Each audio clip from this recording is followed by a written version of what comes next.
Hey everyone, welcome back to Hunt. If you're a developer or just starting out with coding, you might be wondering, how do you run your code from VS Code directly into a web browser?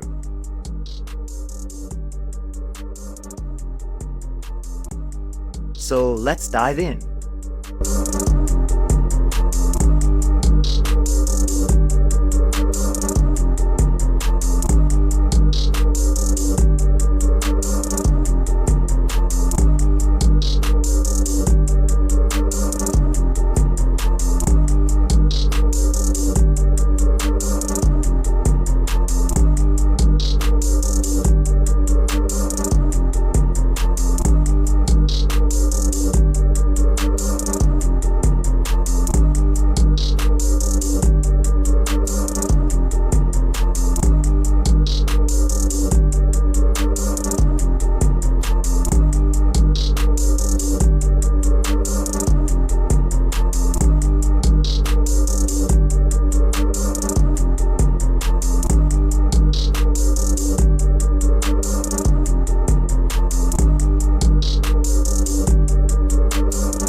If you found this helpful, smash the like button, subscribe to Hunt, and let me know in the comments if you have any questions. See you in the next video.